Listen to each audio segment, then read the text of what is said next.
Booking করা হয় বাংলাদেশের সবচেয়ে বড় অন্যতম গডফাদার এবং ক্রিমিনাল নাম্বার 1 হলো মির্জা আব্বাস। 12 তারিখ আসার আগে ইলেকশন কমিশন ভোট দিয়ে আসে ঋণ খেলাপিদের পক্ষে, দুর্নীতিবাজদের পক্ষে, চাঁদাবাজদের পক্ষে। একটা চোর, বাটপার, চিটার, ডাকাত, মাস্তান সে যদি বলে আমি ভদ্র মানুষ, তাহলে আমরা কোন সমাজে বসবাস করি? আমরা সিম্প্যাথির রাজনীতি করি না।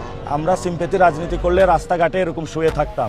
আমরা এখন কেউ বলে উস্কানি দিচ্ছে নাকি, আমরা কি কারো গায়ে হলো চিমটি কাটেছি নাকি আমরা তো কারো সাথে এগুলো করি নাই। অর্থাৎ আপনি কাজ করতেছেন, ময়লা নিক্ষেপ করেন, ডিম নিক্ষেপ করেন, ইট পাটকেল নিক্ষেপ করেন, পিছন দিক দিয়ে আইসা ঘুষি দেন, তারপরেও বলেন যে আপনারা উস্কানি দিচ্ছেন। এই কেমন রাষ্ট্র, এই কেমন সমাজে বসবাস করি আমরা? তো এটা কি আপনারাও তো সবাই সাংবাদিকরা দেখছেন, মানুষ দেখছে। মির্জা সাহেবের পায়ে যে পাড়া দিয়েছি যে ভাই আমার সাথে ঝগড়া করেন, বরঞ্চ আমরা প্রচারণা করতে গিয়েছি, তারা আমাদেরকে এসে হ্যারাস করেছে, বাধা দিয়েছে।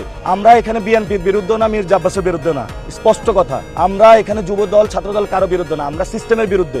এখন এই এলাকা যদি চাঁদাবাজি চলে, এটার যদি পাহারাদার ছাত্র দল হয়, তাদের বিরুদ্ধে আমাদের ফাইট হবে, আমাদের স্পষ্ট কথা।